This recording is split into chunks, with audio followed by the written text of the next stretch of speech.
ጤና ይስጥልን እንደምን ሰነበታችሁ አድማጮች ተመልካቾቻችን። በዚህ ሳምንት እንደተለመደው ይህን ፕሮግራም እናቀርብላችሁ ከዋሽንግተን ዲሲ ከሚገኘው ከአድቬንቲስት ቤተክርስቲያን የኢትዮጵያ አድቬንቲስት ቤተክርስቲያን ነው።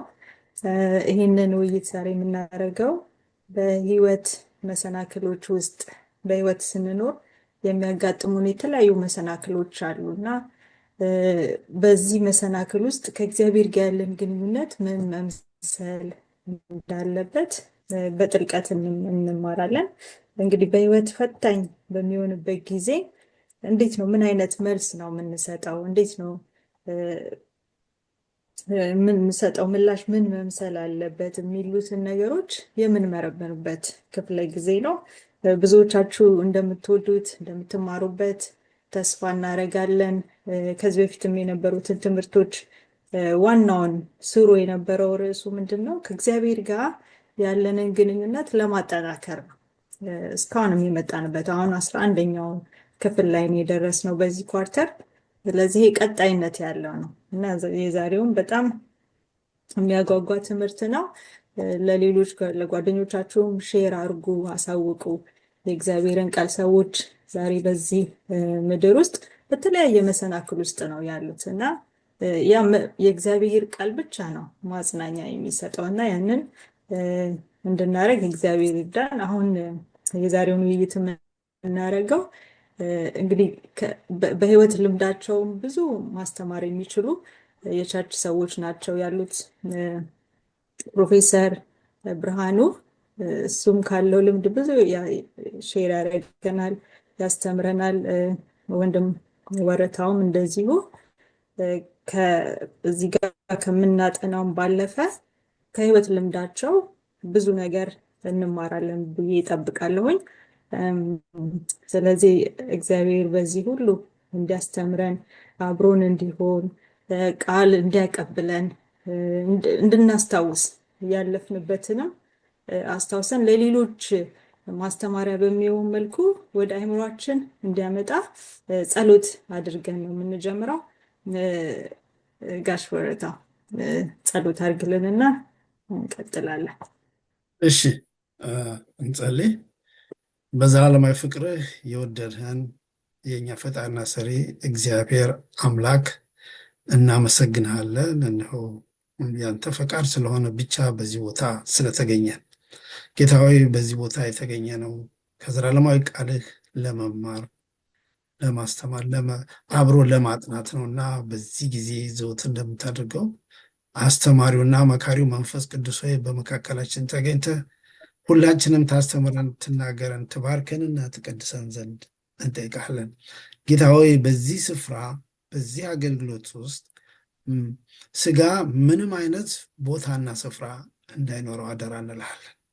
የምንናገረውን ሁሉ አንተ ስጠን፣ ስለ ስም ስትል አሜን አሜን። እሺ ጋሽ ወረታው እግዚአብሔር ይባርክ። መግቢያ ጥቅሱን አንብበን እንጀምራለን። ሮሜ 5 ላይ ያለው ጥቅስ ነው የተወሰደው። እንደዚህ ይነበባል ከ3 እስከ 5 እንደዚህ ይላል።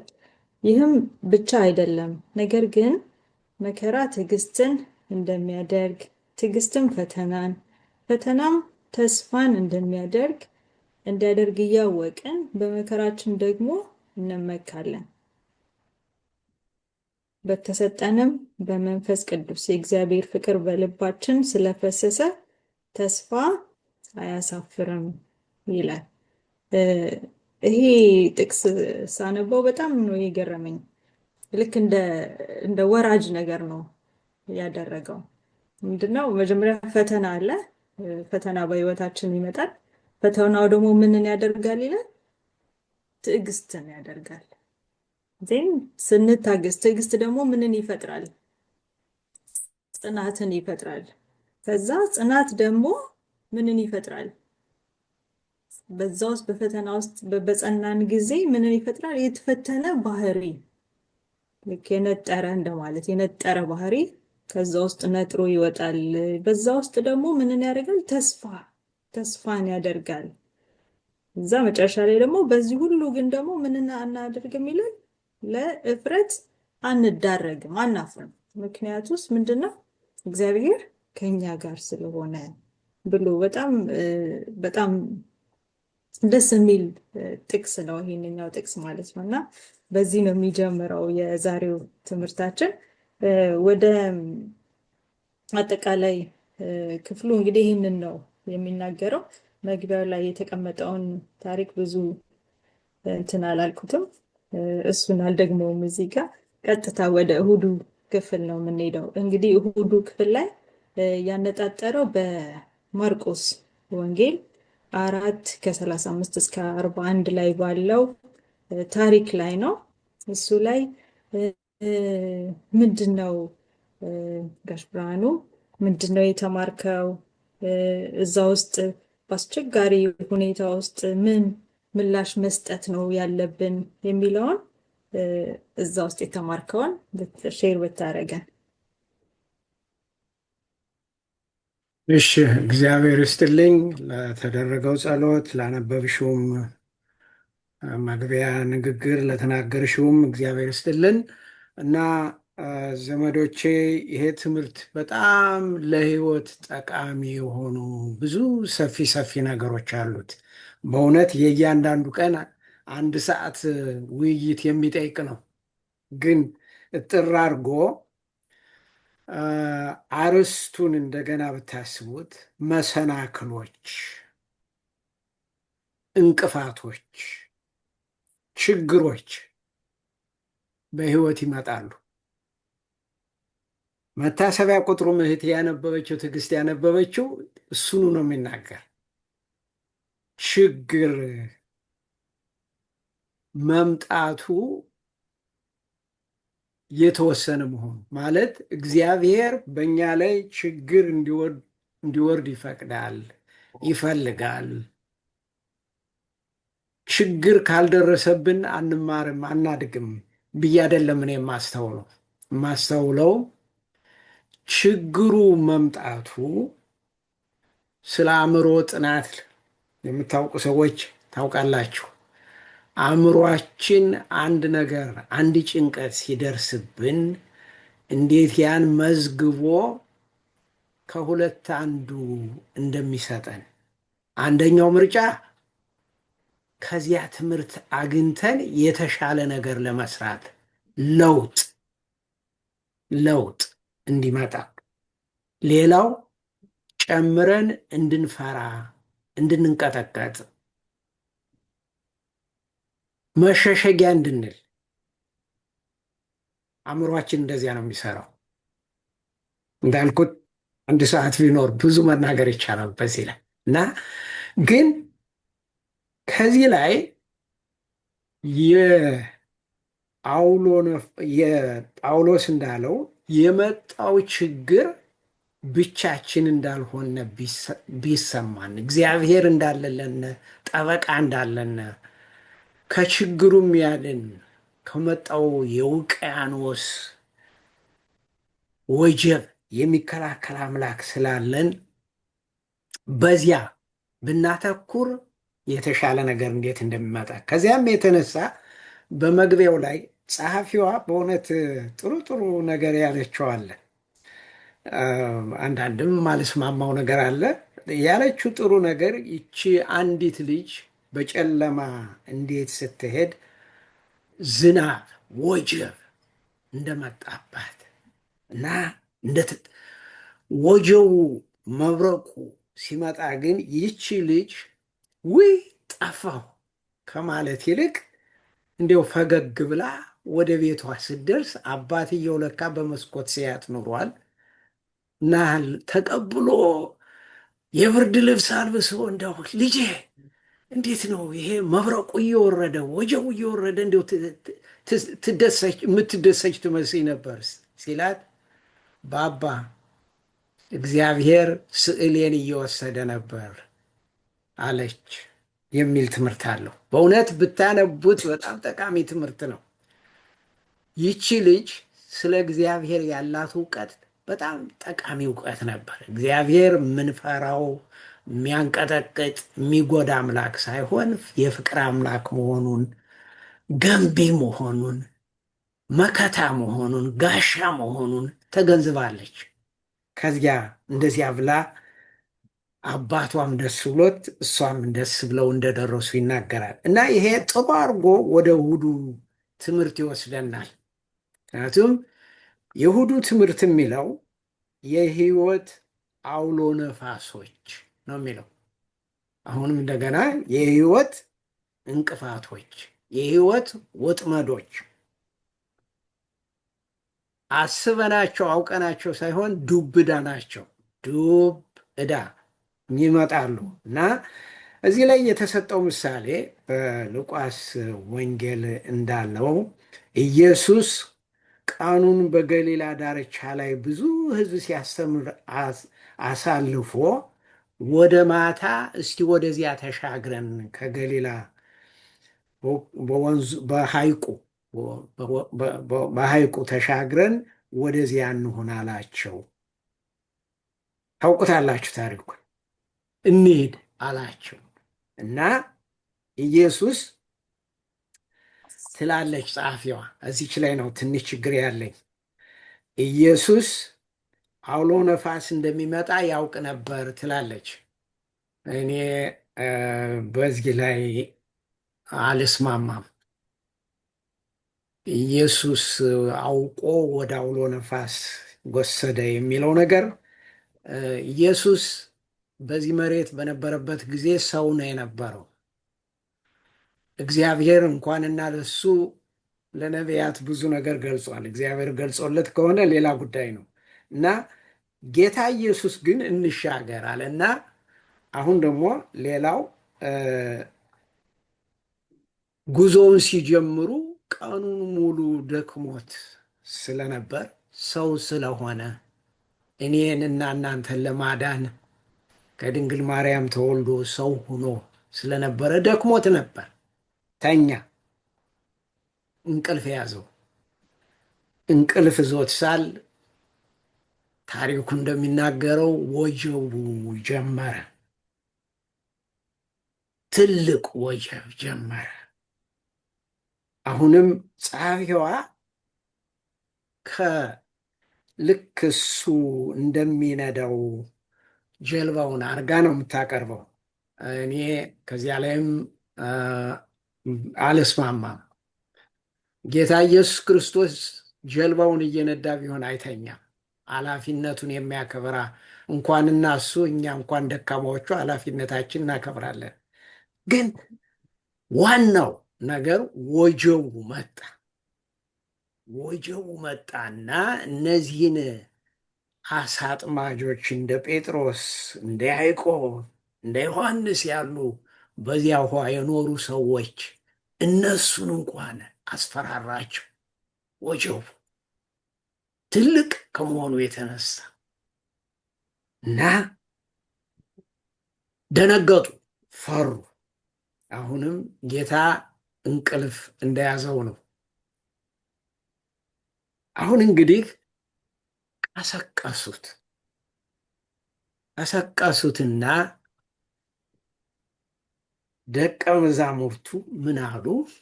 እንዴ ግድ የለህም እንዴ መምህር ሆይ ስናልቅ ግድ የለህም? ሞገዱ ወሰደን እኮ አሉት። በእውነት እዚህ ላይ በደንብ እንድታዳምጡኝ ይፈልጋለሁ። ጌታ ኢየሱስ ክርስቶስ እናንተ እምነት የሌላችሁ አይደለም ያለው። የመጀመሪያ ያደረገው ምንድን ነው? ችግሩን ነው የፈታ። ሞገዱን አቆሙ። እኛ ሰዎች ብዙ ጊዜ በተለይ ብርሃኑ፣ እኔ ለራሴ እናገራለሁ፣ ተሎ ሰውን ለመውቀስ እንሞክራለን። መፍትሄ ከማምጣት ይልቅ ወቀሳ፣ ነቀሳ፣ እንዲሁም የፈራውን ሰው የደነገጠውን ሰው ጨምሮ ደግሞ ማስደንገጥ አለ። ጌታ ኢየሱስ ክርስቶስ ግን ምን አለ? ጸጥ አሰኘው። ከዚያ በኋላ ግን ትምህርት ሊሰጣቸው ፈለገ። ትምህርቱ እመኑ እንጂ አታምኑ ወይ? ይሄንን ማዕበል ጸጥ እንዲል እምነት እንደሚያስፈልግ በችግራችን ጊዜ ማዕበል በመጣ ጊዜ በማዕበሉ ላይ ከማተኮር በሱ ላይ ብናተኩር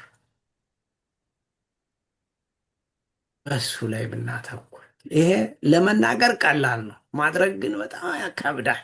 ግን ቅድም እንዳልኳችሁ አእምሯችን ልምምድ ከሰጠነው ያንን ነገር ያደርጋል። ከዚህ ላይ ምስክርነት ብሰጥ እኔ ልጄ ታሞ ተጨንቄ ሳል ኢሳይያስ 41:10 ደጋግሜ ማነቤ ነበር። ምክንያቱም አትፍራ ይላል፣ አትፍራ እና ለእነዚህም ትምህርቱን ስትደመድም ጸሐፊዋ ያቀረበችው በጣም ጥሩ የሆነ ጥቅስ አለ፣ በጣም የሚጠቅም ጥቅስ እና ይኸውም የሚገኘው ዘመዶቼ 2ኛ ቆሮንቶስ ምዕራፍ 5:7 ነው። 2ኛ ቆሮንቶስ ምዕራፍ 5:7 ምን ይላል መሰላችሁ? በጣም ደስ የሚል አነጋገር። ምን ይላል? ስለ ችግር ጳውሎስ የተናገረ ይቆይና በዚህ ላይ ሲጨርስ ምን አለ? ምክንያቱም አለ የምንኖረው በእምነት እንጂ በማየት አይደለም እና እምነት እነዚህ ደቀ መዛሙርቶች ስንት ታምር ሲያደርግ ያዩት ጌታ ከመካከላቸው እንቅልፍ ቢይዘውም እንኳ ግድ የለህም ብሎ ከመክሰስ ይልቅ ወይ ወጀቡ በዛ ጌታ ሆይ ትሰማዋለህ ሆይ እኛ ትንሽ ፈርተናል፣ እንደው በእውነት ይህ ስጋ ደካማ ነውና ግን አንተ እያለህ ምንም አይሆንም ቢሉ ጥሩ ነበር። እነሱን ለመውቀስ አይደለም ዘመዶች የምለፈልፍባችሁ። እኛስ አንድ ችግር ሲገጥመን እግዚአብሔር ተውከን፣ እግዚአብሔር ክደኛል፣ ረስተኛል ነው የምንል ወይስ እግዚአብሔር ሆይ በፍቅርህ ያዘኝ? ያን ለማድረግ ግን እግዚአብሔር ማን እንደሆነ ማወቅ አለብን። እግዚአብሔር ፍቅር ነው። እግዚአብሔር ታማኝ ነው። እግዚአብሔር ምሕረት አድራጊ ነው። ያንን አምላክ ካወቅነ በእምነት ለመጓዝ እንችላለን። እንድንችል እግዚአብሔር ይርዳን።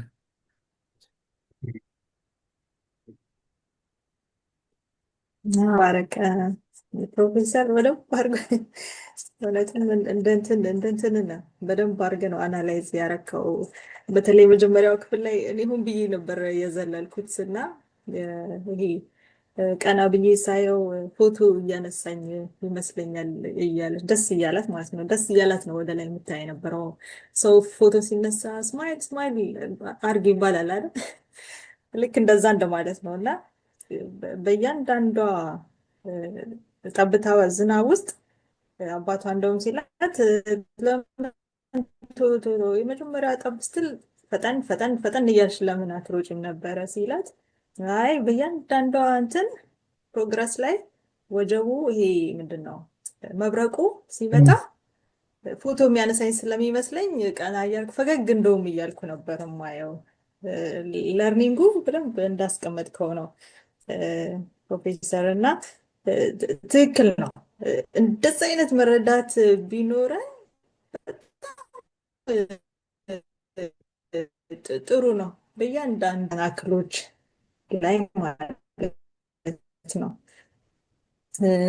እግዚአብሔር ደግሞ በእያንዳንዱ ፈተና ውስጥ አብሮን እንደነበረ እንደሚሆን ወደፊትም እንደሚሆን ካወቅን በቃ ለዛ ነው በቃ ፈገግታው እኮ የሚመጣው ያለምንም አይደለም በተስፋ ስለሆነ ማለት ነው። ምክንያቱም ቅድም የሚያነበብነው ጥቅስ የሚያረጋግጥልን አያሳፍረንም ስለሚል ማለት ነው። አንዳንዴ እኮ እስከ መጨረሻው መልስ ላናገኝ እንችላለን አይደል?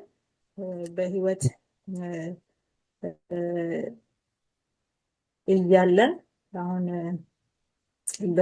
የኔ ባለቤት እናቱ ታሞ በጣም ብዙ ሲጸለይ ነበር። በጣም እምነቱን እስከሚፈትነው ድረስ እና በጣም ይጸለያል ይጸለያል።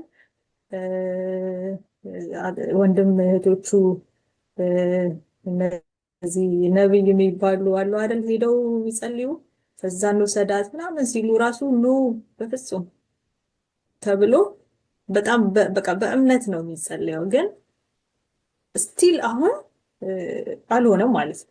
እስከ መጨረሻ አልሆነም። ያው ሞተች። ግን እሱ አሁን የሚያምነው ምንድነው? በቃ እሱ ፈቃዱ ስለሆነ ነው። ገብቷችኋል? ሁሌም እኮ በዚህ ምድር ስንኖር የሚያጋጥሙ ፈተናዎች እግዚአብሔር ከኛ ጋር ነው። ግን በዛ ውስጥ ደግሞ እንድናልፍ ፈቃዱ ከሆነ እስከ መጨረሻው የለመንነው ወይም ደግሞ ያ የሆነው ነገር ያሰብነው ነገር ላይሳካ ይችላል። ነገር ግን በዛ ውስጥ ግን የኛን እምነት ምን እንዴት እንደሰራው ማለት ነው። ገብቷችኋል? ሁሌ አሁን እዚህ ጋር የምናያቸው ታሪኮች አሉ አይደል? አሁን በዚህ በማዕበሉ ጌታ ኢየሱስ ገሰጸው። ምክንያቱም እንትን ስላለው ስልጣን ስላለው ገሰጸው፣ ጸጥ አለ። የባህርም የየብስም ፈጣሪ ነው፣ ይታዘዙላት። ባህርም የብስም ሁሉ ነገር ይታዘዝለት። ቃል ተናገረ፣ በቃሉ እንደፈጠረው በቃሉም ጸጥ አደረገው።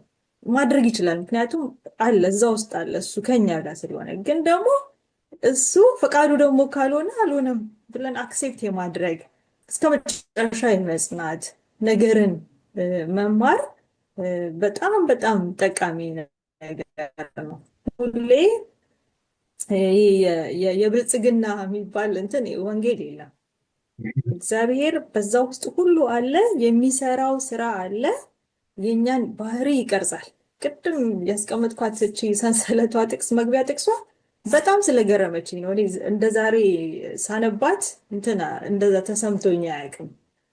ምክንያቱም እንትን ልክ ሰንሰለት ሆኖ ነው ይታየ፣ ልክ እኛን ለመቅረጽ ማለት ነው። እና በዛ ውስጥ ያስተምረናል፣ ይቀርጸናል እግዚአብሔር ማለት ነው። እና ለሌሎችም ደግሞ ትምህርት ነው። ምክንያቱም በዛ ውስጥ ሆኖ የማይሳካላቸው ሰዎች ሲኖሩ አሃ እንደዛም አለ። ሌላው ዲሳፖይንት ሆኖ እኮ በዛው የሚጠፋ አለ አይደል እንዴ? ከቸርች የሚጠፋም ይኖራል። ከእግዚአብሔርም ቶታሊ ግንኙነቱ የሚቋረጥም ሊኖር ይችላል። ምክንያቱም ጸሎት የማይሰማ ነው የሚል እንትን ይፈጥራል በሌሎች ላይ። እና ያ ሁሉ ለሌሎች አስተማሪ እንዲሁም በእግዚአብሔር ፊት ትሁት እንድንሆን የሚያስተምረን ክፍል ነው ማለት ነው። ወደ ሰኞ ጋር እንምጣና ሰኞ ደግሞ ሌላ በታሪክ ውስጥ የምንማርበት ሌላ የመሰናክል ገጽታ ያለው ነው። በማርቆስ 5 ከ1 እስከ 34 ላይ የተመሰረተ ታሪክ ነው ያለው። ሁለት ታሪክ ነው። አንዱ በአንድ ውስጥ እንደ ሳንዱች ገብቶ የገባ ታሪክ ላይ ሞር የሚያተኩረው እሱ ላይ ሆኖ ግን እዚህ ላይ ደግሞ እስቲ ወረታው ደግሞ ምንድን ነው እዚህ ጋር እግዚአብሔር ሊያስተምረን የፈለገው የሚለውን ደግሞ እስቲ አንተ ከተማርከው ከተረዳኸው አስተምረን። እግዚአብሔር ባርክሽ ትዕግስት። አሁን እኔ እንግዲህ ጋሽ ብርሃኑ ስለምለው ጋሽ ብርሃኑ ብዬ ነው የምቀጽለው። ጋሽ ብርሃኑ ባቀረበው ታሪክ ውስጥ ጌታ ኢየሱስ ክርስቶስ እና ደቀ መዛሙርቱ ለስራ ከገሊላ ባህር ሌላው ክፍል ሂደው ነበር እና አሁን ከዛ 10 መንደሮች ወይም 10 ከተሞች ከሚባሉት አገልግሎት ሲሰጡ ሰንብተው ሲመለሱ ነው ይሄ ችግር ያጋጠማቸው፣ ይሄ ማዕበሉ ያጋጠማቸው እና አሁን የመጡት ወደ እነ ጴጥሮስ ወደ እነ ዮሐንስ አገር ወደ ቅፍርናሆም ነበር። ቅፍርናሆም ጌታ ኢየሱስ ክርስቶስ እና ከማዕበሉ በኋላ ማዕበሉ ጌታ ኢየሱስ ክርስቶስ ጸጥ አድርጎት ሲመጡ ከባህሩ ዳር ወይም ቅፍርናሆም ከተማ ብዙ ሰዎች ጌታ ይመጣል ብለው ተሰብስበው ይጠብቁ ነበር። እንግዲህ የጌታ ኢየሱስ ክርስቶስን የሚጠብቁ ሰዎች ጌታ ኢየሱስ ክርስቶስ እንዲያደርግላቸው የሚፈልጉት ነገር አለ እና በዚህ በቅፍርናሆም ከተማ ጌታ ኢየሱስ ክርስቶስን ቆመው እንዲመጣ ከሚጠብቁት ውስጥ አንዲት ሴት አለች። ቅድም እንዳልሽው ታሪኳ በሌላ ታሪክ ውስጥ የተካተተ ነው። በጣም ልብ የሚሰብር የሚያሳዝን ታሪክ ያላት እህት ነች። ሌላው ቀርቶ መጽሐፍ ቅዱስ ስሟን እንኳን አያነሳው። ስሟን አናውቀው። የምናውቀው ግን ይህች እህት ችግር እንዳለባት ነው። ችግሯ ሕይወቷን በሙሉ ምስቅልቅል ያደረገባት እህት ነበረች እና በዚህ ምክንያት ወደ ጌታ ኢየሱስ ክርስቶስ መታ ችግሯ እንዲፈታላት ከሚጠብቁት ሰዎች አንዷ ነበረች እና ይሄ እሷ ያላት ችግር እንኳን በአንደኛው ክፍለ ዘመን ለሚኖር አይሁዳዊት ሴት ቀርቶ በየትኛውም ክፍለ ዘመን ለሚኖር ሴት አስቸጋሪ በሽታ ነው። መጽሐፍ ቅዱስ እንደሚነግረን ይህች እህት ለ12 ዓመት ደም ይፈሳት ነበር። ለ12 ዓመት እና በዚህ ምክንያት ማህበራዊ ህይወቷ፣ መንፈሳዊ ህይወቷ ምስቅልቅሉ ወጥቶባት ነበር። ወደ ባሏ መቅረብ አትችልም። ቤት ውስጥ ዕቃ መንካት አትችልም። ዕቃ ከነካች እንደምን ይቆጠራል? እንደ ርኩስ ነገር ይቆጠራል። ምክንያቱም እሷ ከነካችው በኋላ ሌላ ሰው ሊነካው አይችልም ያን ዕቃ። በዚያን ጊዜ ትዕግስት በ2017 በፈረንጆች ሴራሊዮን የሚባል ሀገር ሄጄ ነበር። ፕሮጀክት ፕሮፖዛል ቀርቦ እሱን ፕሮጀክቱን ሄጄ እንዳይ ፕሮጀክቱን ያቀረበው አንድ ሆስፒታል ነው። ይሄ ሆስፒታል አይደለም ሴንተር ነው። ይሄ ሆስፒታል ስራው ምን ነበረ? በሴራሊዮን አገር ውስጥ እንደዚች እህት ደም ያለማቋረጥ የሚፈሳቸውን እህቶች ሰብስቦ ማሳከም ነበር። ምዕራብ አፍሪካ ውስጥ ሴቶች ደም በሚፈሳቸው ጊዜ የሆነ ታቦ አለ። ነገሩን በተሳሳተ መንገድ መረዳት። ስለዚህ እንደዚህ ደም ሴቶች በሚፈሳቸው ጊዜ ኢትዮጵያ ማለት ፊስቱላ ሆስፒታል አይነት ሴንተር ነው። እንግዲህ እንደ ፊስቱላ አይነት ሆስፒታል ነው እና እነዚህ ሴቶች ቤተሰቦቻቸው ስለማይቀበሏቸው ቦታ ስለማይሰጧቸው ሜዳ ላይ ሲወድቁ መንግስት ሰብስቦ የሚያስተዳድርበት ሆስፒታል ነበር እና እዛ በምትሄጅበት ጊዜ የእነሱን ችግር ስትመለከች ልብሽ ይሰበራል። እና ይህን ታሪክ ሳነብ እነዚህ እህቶች ነበሩ ትዝ ያሉ በዚህ ስቃይ ውስጥ እያለፉ እና ይቺ ሴትዮ ቤተ መቅደስ መሄድ አትችልም። ቤተ መቅደሱን ስለምታረክስ እንዲያውም ከ50 ሜትር ነው ከ100 ሜትር ርቃ ነው ከቤተ መቅደሱ መቆም እንኳን የምትችለው። የሉቃስ ወንጌል የማርቆስ ወንጌል እንደሚነግረን ይቺ ሴትዮ ገንዘቧን ለመፈወስ ካላት ፍቅር የተነሳ ገንዘቧን በሐኪም ጨርሳ ነበር። ምንም ነገር አለ። ታልሙድ የተባለው የአይሁድ መጽሐፍ ምን ይላል መሰለሽ?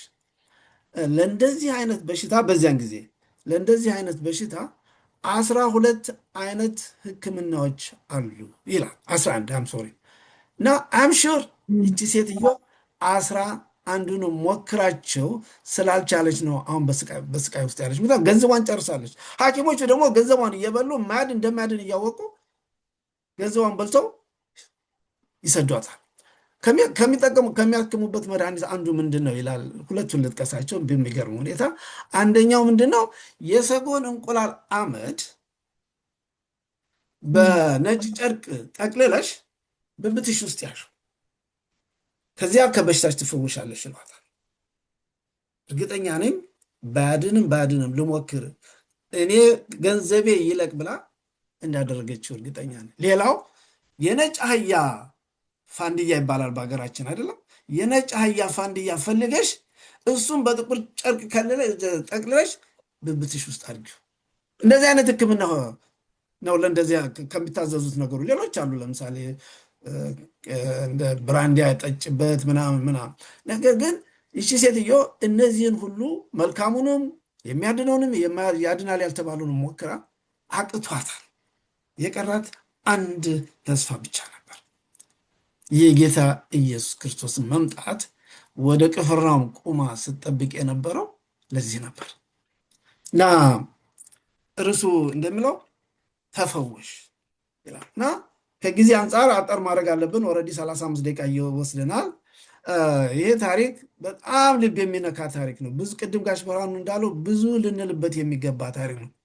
በመጨረሻ እቺ ሴትዮ ወደ ጌታ ኢየሱስ ክርስቶስ ማለት ችግሩ ምንድነው? ጌታ ኢየሱስ ክርስቶስ በብዙ ሕዝብ ተከቦ ነበር። አንደኛ፣ ሁለተኛ ቅድም እንዳልሽው በሌላ ታሪክ ውስጥ ሆነ ጌታ ኢየሱስ ክርስቶስ የቤተ መቅደሱ አለቃ፣ እሷና የቤተ መቅደሱ አለቃ የተለያዩ ሰዎች ናቸው። በጣም አስፈላጊ ሰው ነው። ህብረተሰቡ የሚወደ ወደዛ ለመሄድ እየቸኮለ ነው እና ጌታ ኢየሱስ ክርስቶስ በብዙ ሕዝብ መካከል ነው ያለው። እሷ ምን አለች? ልብሱን በነካ እፈውሳለሁ። ችግሩ እንዴት አድርጋ ነው የምትነካው ነው። እኛ ጌታ ኢየሱስ ክርስቶስ በብዙ ህዝቦች መካከል ነው ያለው። ሁለተኛ ጌታ ኢየሱስ ክርስቶስን ለመንካት እጇን ስትዘረጋ ቢታወቅባት ጉድፈላ፣ ህዝቡ ይጮህባታል። አረከስሽን ነው የሚላት። ግን እሷ ሌላ አማራጭ እንደሌላት ታውቃለች። ወደ ጌታ ኢየሱስ ክርስቶስ መጣች። ወደ ጌታ ኢየሱስ ክርስቶስ እጇን ዘርግታ ነካቸው እና ጌታ ኢየሱስ ክርስቶስ ያለው ነገር ነው። ያማን በፈልጋለሁ ጌታ ኢየሱስ ክርስቶስ ያለው ነገር ነበር ልቤን ማነው የገረመኝ። እሷ ልብሱን ስትነካ ጌታ ኢየሱስ ክርስቶስ ምን አለ?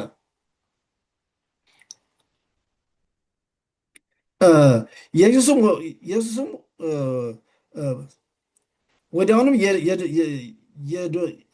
ኢየሱስን ስትነካ ወዲያውኑ ደሟ ቆመ። ወዲያውም ኢየሱስ ከእርሱ ኃይል እንደወጣ በገዛ ራሱ አውቆ በሕዝቡ መካከል ዞር ብሎ ልብሴን የዳሰሰ ማን ነው? እሱ የሆነውን ያውቃል። ደቀ መዛሙርቱ እንዴ አብዳል እንዴ ምን ማለት ነው? አታም እንዴ ህዝብ ሁሉ እንዴት ማነካኝ ትላለህ እንዴ? የእሷ መንካትና የሌላው ሰዎች መንካት ለኢየሱስ ሁለት የተለያዩ መንካቶች እንደሆኑ አውቆታል። ስለዚህ ምን አለ ነው የነካኝ ሰው አለ።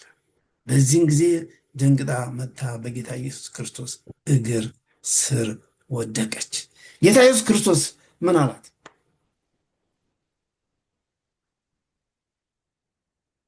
ይህንም ያደረገችውን ለማየት ዘወር ብሎ ይመለከት ነበር። ሴቲቱ ግን የተደረገላትን ስላወቀች እየፈራች እየተንቀጠቀጠች መጣ በፊቱ ተደፋች፣ እውነቱንም ሁሉ ነገረችው።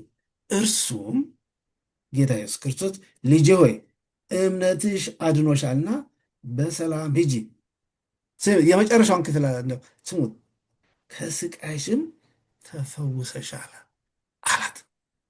የ12 ዓመት ስቃይ፣ ሶሻል አይዞሌሽን፣ ቤተክርስቲያን ቤተ መቅደስ አለመሄድ፣ ቤቷ ውስጥ ዕቃ አለመንካት፣ ከቤቷ ከመውጣቷ በፊት አስባ ሰው እንዳያደርጋት መውጣት አበቃ።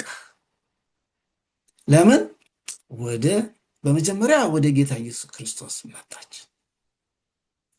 ሁለተኛ እጇን ዘርግታ ጌታ ኢየሱስ ክርስቶስን ነካች። ይሄን ያደረገችበት ይፈውሰኛል ብላ አምና ስለነበር ነው። እና ይሄ ተፈወሺ የሚለው ቃል ለዚህ ሴትዮ ዘላለም ሁልጊዜ በሕይወት እስካለች ድረስ በአእምሯ ውስጥ የሚያቃጭል ቃል።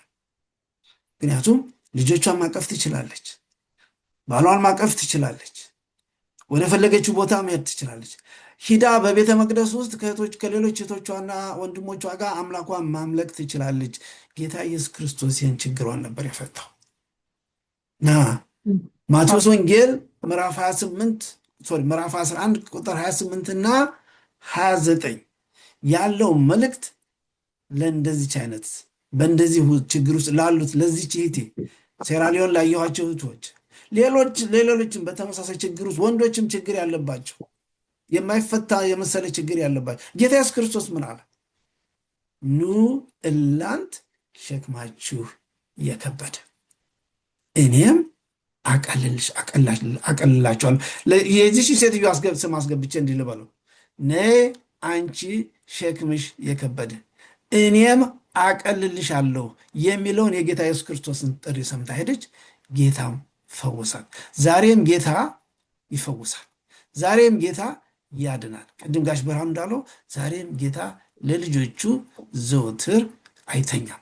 ይህንን እንግዲህ የተማሩት ከዚህ ተፈወሽ ከሚለው በማርቆስ ወንጌል ምዕራፍ 5 ከቁጥር 1 ጀምሮ ባለው አስገራሚና አስደናቂ ታሪክ ውስጥ በጣም እግዚአብሔር እባክህ ወረታ በጣም እውነትህን ነው። በጣም የሚነካ ነው አይደል? በራሱ ታሪኩን በራሱ ስናነበው በጣም የሚገርም ነው። የሴትዮዋ እምነት ማለት ነው።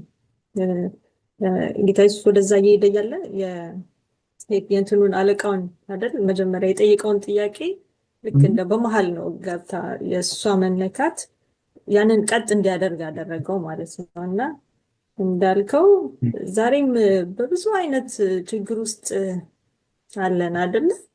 ትንሽም ሊሆን ይችላል፣ ትልቅም ሊሆን ይችላል። አንዳንዱ 1 ዓመት ቆይተንበታል፣ 2 ዓመት፣ 3 ዓመት እያለ ጽናትን ነው የምንማረው ከዚህ በችግር ውስጥ ጸንታ መቆየቷ በችግር ውስጥ ድፍረት አይደል? ድፍረትም እኮ አለ። ከአልጋም ተነስቶ ከቤት መውጣት በራሱ እኮ ይሄ ብሄድ እፈወሳለሁ ብሎ መንቀሳቀስ መቻሏ በራሱ እኮ እንትኗን የሚጠይቀው ብርታትን አይደል? በዛ ውስጥ ብዙ ነገር እንማራለን እና እኛም ዛሬ ከዛ መማር አለብን። ነገሮች ቢዘገዩ ጽናት መማር በዛ ውስጥ በጽናት ከጠበቅን ጌታ ኢየሱስ ደግሞ በዛ በግርግር ውስጥም ቢሆን የሚያየው ነገር አለ እና ያየናል ማለት ነው። በእምነት ትክክለኛ እምነት ስናሳይ ይሆናል ማለት ነው። መንፈሱን ይለቅልናል። ፈውስ ከላይ ከአርያም ያ ፈውስ ደግሞ ፊዚካል ብቻ ሳይሆን ሙሉ ሰውነቷን ነው የቀየረው አይደል? ፊዚካሊም አይምሮዋም ሁሉ ነገሯ ተፈውሶ ሄደች ማለት ነው። ሌላው እዛ ጋር ማንሳት የምወደው ሄዳ እንትን ማረጓ በእግሩ ስር ተደፍታ አይደለ? እሱም ብርታት ይጠይቃል። በእግሩ ስር ተደፍታ ሁሉን ነገር ነው በቃ ዝርግፍ አድርጋ ያወጣችው። እኔ ነኝ ዲስፕሌይ ያንን ፊት ለፊት አውጥታ በዛ ሁሉ ህዝብ ፊት መናገሯ ራሱ ምስክርነቷን የሚያሳየን ነው እና እኛም ለተደረገልን ነገር ለትንሹም ለትልቁም ለሌሎቹ ሼር ስናደርግ ለሌላው ምን ይሆናል? ብርታት ይሆናል። ነገ ለሚደርስበት ነገር ብርታት ይሆናል። እግዚአብሔር ለካ እውነትም ይሰማል፣ እውነትም ዛሬም ያየኛል፣ በእምነት ብጠጋው ዛሬም እኔም እንደሷ ይፈውሰኛል ብለን በትህትና እንድንቀርብ በእምነት እንድንቀርብ እሱን ከዙፋኑ አሁን ዛሬ በዛ ግርግር ውስጥ እያጋፉት ባለበት ልቦ ወደዛ እንደሆነው ዛሬም በሰማይ ሆኖ እኛን በዚህ ሁሉ ጥንቅጡ በጠፋበት ዓለም ውስጥ በእምነት የሚቀርበውን ጸሎትና ምልጃ ይሰማል። በቃ ያነቃንቋል ዙፋኑ ማለት ነው ወደኛ ለመምጣት እና እግዚአብሔር ከላይ ሆኖ እሱን ዙፋኑን የሚነቀንቅ እምነት እንዲኖር ይጠብቃል፣ ያይናል ማለት ነው፣ ይሰማናል፣ ይመልስልናል እና በዛ ድፍረት እንዲሆንልን ነው እሷም ተደፍታ ምስክርነት የሰጠችው።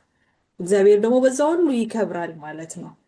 በዚህ ወደ ሌላኛው ክፍል እንሂድ። አሁን ደግሞ ኢዮብ 1 ከ18-19 የኢዮብ ታሪክ ላይ እንመጣለን ማለት ነው። አሁን ፕሮፌሰር ደግሞ በኢዮብ ታሪክ ውስጥ ደግሞ እሱም ሌላ የሚገርም ነው። የእሱን ታሪክ ብዙ ሰምተናል አይደል? ከሱ ደግሞ ምንድን ነው የምንማረው በዚህኛው ክፍል ላይ የሚለውን ወደ ፕሮፌሰር እንሂድ። ደግሞ ሌላ የሚገርም ትምህርት እናገኝበታለን። እሺ፣ በእውነት የኢዮብ ታሪክ ብዙዎቻችን እናውቀዋለን። የሚገርም ታሪክ ነው። የሚገርም ወደዚያ ከመሄድ በፊት አንድ ሁለት ነገር ልበል። ወንድሜ ወሬ ጥሩ አድርጎ ሲያቀርበው ሁለት ነገሮች በአእምሮ የመጡ መጀመሪያ ጌታ ኢየሱስ ክርስቶስ መጥቶ እንዲፈውስለት ልጁን የቤተ ክህነት የዚያ የእስራኤል ሀገር ትልቅ ሰው፣ ባለጸጋ ሰው፣ ባለስልጣን ልጁን ለማዳን ብሎ እነዚህ ሰዎች እኮ ይገሉኛል፣ ይደበድቡኛል ሳይል ክርስቶስን የማይቀበሉ ሰዎች የልጁ ፍቅር ስላስገደደው መምጣቱ ገረመኝ። አንዱ የገረመኝ ነገር እሱ ነው። ከዚያ የበለጠው ግን ክርስቶስ እግዚአብሔር ዓለምን ወዷልና የሚለው ነገር መጣ በአእምሮዬ። ለምን ብትሉኝ ይሄ ባለጸጋ የታወቀ ልጁም እርግጠኛ ነኝ የታወቀች ነች። በዚያ የእሱ ልጁና ህዝብ ነው የሚያውቃት። ግን ይቺ ድሃ ሴት ደግሞ ችግር 12 ዓመት የሚለውም ራሱ ትልቅ ትምህርት ነው። 12 ደቀ መዛሙርት 12 ትልቅ ትርጉም ያለው ቃል ነው ይሄ ነገር። እቺ ሴትዮ 12 ዓመት ታመመች። ዋናው ነገር ክርስቶስ የመጣው ለሀብታሞች አይደለም። ክርስቶስ የመጣው ገንዘቧን ሐኪሞች ነን ብለው ወራሾች ለሆኑ ድሃ ላደረጓት ሴት አይደለም፣ ለሁላችንም መምጣቱ ገረመኝ። ሁለቱንም ፈወሰ። አሰራሩ ደግሞ በጣም ገረመኝ። ክርስቶስ ይሄ ትልቅ ሰው መጥቶ አሁን ወደዚያ ልሄድ እየሆነ ስለሆነ ይችን ልተዋት አላለም። እሷንም እሱንም ሁለቱንም ፈውስ አመጣላቸው። እንዲያውም የእሱ ልጅ ታሪኩን ታውቁታላችሁ። ሙታ ለምን ታመጣዋለህ ሲባል ግድ የለም እንሂድና ትድናለች ብሎ የበለጠ ተአምር ሰርቶ አዳነን እና ጌታ ለሁሉም ለሁላችንም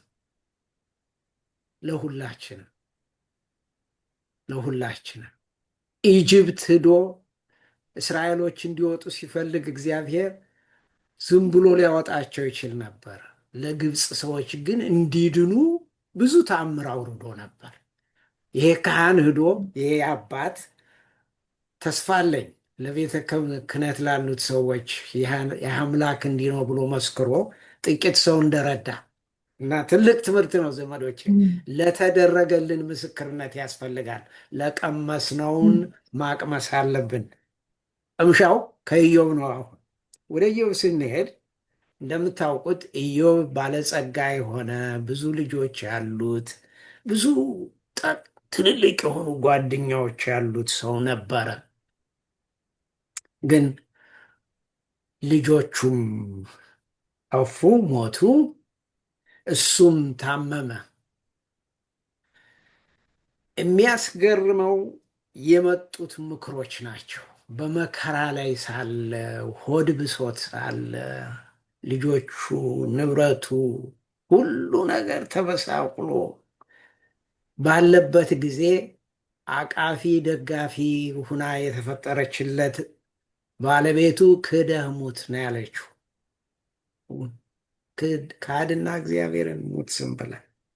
ከዚያ ጓደኞቹ መጥተው በእውነት ሲያዩት አዘኑ። ማዘናቸው ደስ ብሎኛል። ሊናገሩም አልቻሉም። ዝም አሉ። ለጥቂት ጊዜ ቆዩ። ግን አፋቸውን ሲከፍቱ እግዚአብሔርን እንዳላወቁ የሚያስተምረን ትምህርት ነው የተናገሩ። እግዚአብሔር ይህን መቅሰፍት እሱ መጥፎ ሰው ስለሆነ ጥፋት ስለሰራ እግዚአብሔር እንደዚያ እንዳደረገበት፣ ይሄ የሰው የምድራዊ አስተሳሰብ ነው። እግዚአብሔር የበቀል አምላክ አይደለም።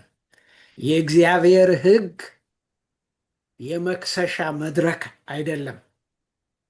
ወደ ውድቀት እንዳንሄድ ጥሩ የመንገድ ምልክት እንደምናሳይ የእግዚአብሔር ሕግ ይኸው፣ በዚህ ስትነዳ እንዲህ ተጠንቅቀህ ንዳ፣ በዚህ ስትሄድ እንዲህ ተጠንቀቅ የሚል ነው። እንደዚህ ያለውን አምላክ እነዚህ ሰዎች ግን አይ አንተ አንተ ኃጢአተኛ ስለሆንክ ነው እንዲህ ያረገህ ብሎ አሉ።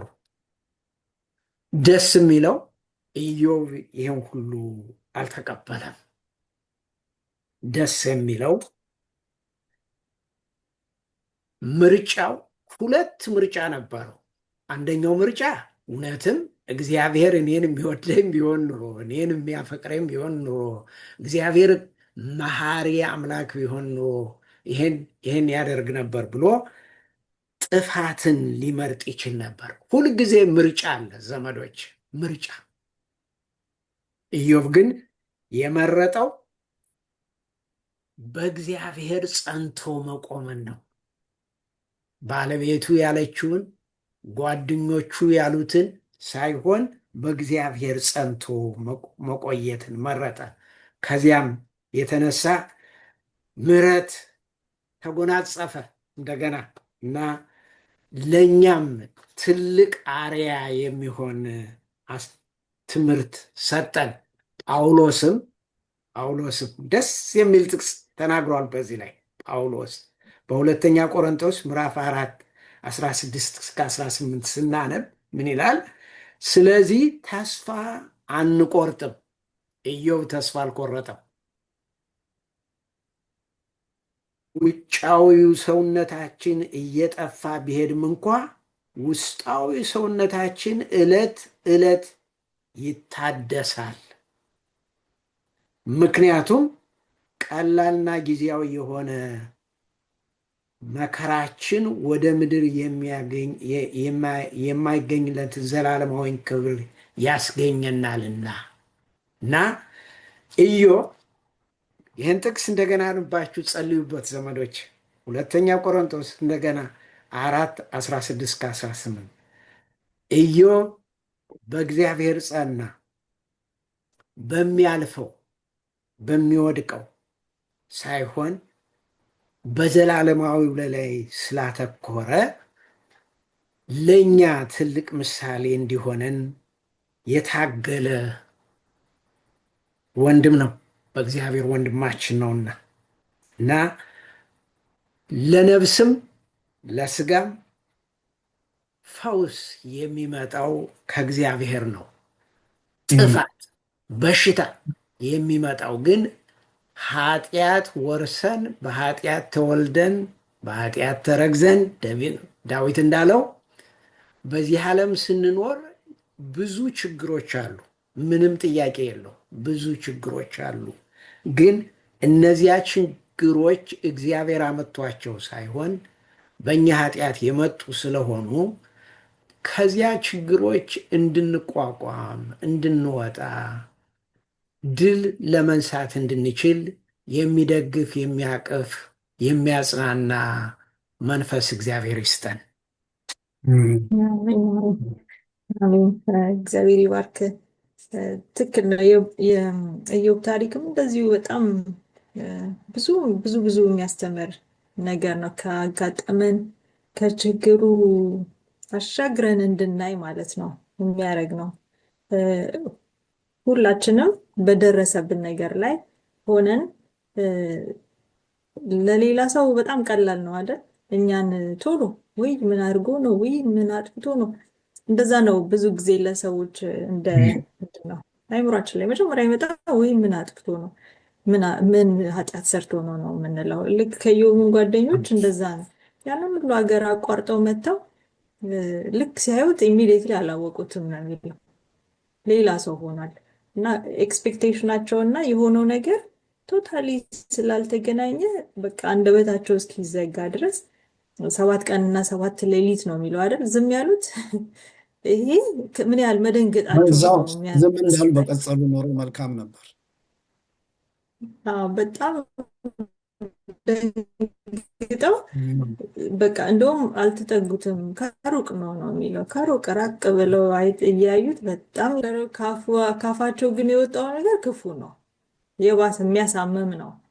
እኔ ይህንን በህይወቴ እንኳን አይቻለሁኝ። ቅድም ባልኳችሁ በፍቃዱ ማዘር እናቱ ታሞ ያው ፓራላይዝድ ሆነው ሀፍ ፓራላይዝድ ሆነው አልጋ ላይ ነው የቆዩት እና 3 ዓመት የሚመጡ የድሮ ሰዎች ጓደኞቻቸው ነበሩ እና ሲመጡ ሁን ብዬ አዳምጥ ነበረ እና እንደው እነዚህ ሰዎች ግን እንደው ባይመጡ ል ነበረ መጥተው ጥሩ ነገር አይደለም የሚናገሩት። በእውነት በጣም ነው የሚገርመኝ የነበረው ሰው መጥቶ ማጽናናት፣ ተስፋ፣ አይዞሽ ትድኛለሽ ምናምን ነው እንጂ የሚያወሩት እንኳን ተስፋ ያስቆርጠኛል፣ እንኳን ለታመመው ሰው ማለት ነው። እና ምን አጥፍተሽው ያልተናዘዝሽው እንደዚህ ልክ ኤግዛክትሊ ኢዮብን እንዳሉት እነዚህ ሰዎች የምትሰሙት እና እኛ ፈራጆች አይደለንም አይደል? ቁም ነገሩ ፈራጅ አይደለንም። እግዚአብሔር በነገር ሁሉ በዛ ውስጥ የመጀመሪያ ያነበብናት ጥቅስ እሷ ነች። ተስፋ አለው። ኢዮብ ተስፋ ያደረገው ትልቁን ቢግ ፒክቸሩን ነው ያየው። ለዛ ይሄንኛው ምንም የሚያልፍ ነው ብሎ ነው ያሰበው። እንደዛ አይነት እምነት እግዚአብሔር እንዲሰጠን ለሁላችንም ይሁንልን። ወደሚቀጥለው ስንሄድ ረቡዕ ላይ የኤማውስ መንገደኞች ጋር ነው የምንሄደው።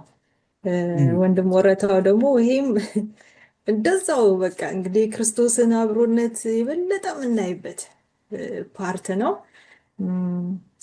ቁዘማ አለ አይደለ? አሁን በዘመናችን ተስፋ መቁረጥ ትንሹም ትልቁም ሆድ ያስብሰናል አይደል?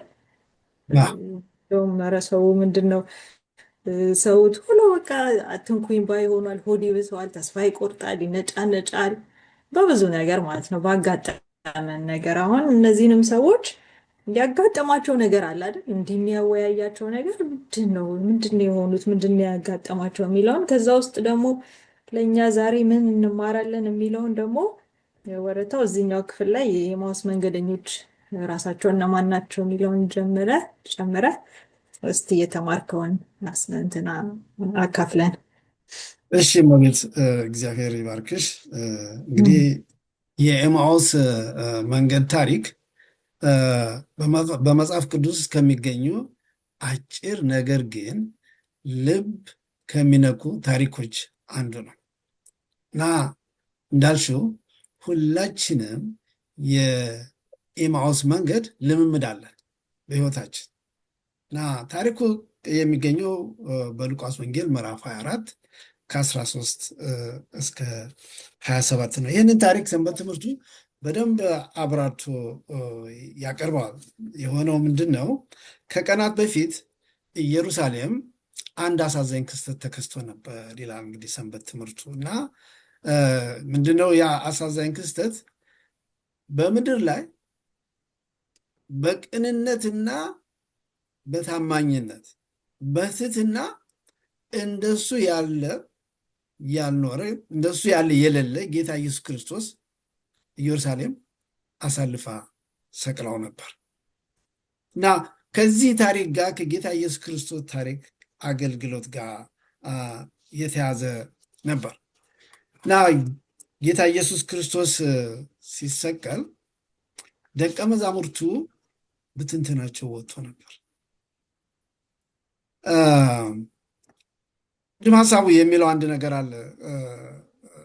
እንግዲህ የኤማውስ ታሪክ ሲፈጸም 3ኛ ቀኑ ነው። ወንድም ሀሳቡ እንግዲህ እዚህ ፕሮግራም ተከታዮች የቤተ ክርስቲያናችን አባል ነው። ስለዚህ ገጠመኝ ሲናገር ደቀ መዛሙርቱ ከመፍራታቸው የተነሳ ይላል በራቸውን ዘግተው ከውስጥ መቀርቀሪያውን ከውጭ ነው አለ የቀረቀሩት። መቀርቀሪያውን ከውጭ ቀርቅረው የሉም የሚል ነገር ለጥፈውበታል አለ። ከመፍራታቸው የተነሳ ተደብቀው ነበር። ጌታ ኢየሱስ ክርስቶስ ሲሰቀል ሁሉም ብትንትናቸው ሲወጣ፣ ነገር ግን ከ3 ቀን በኋላ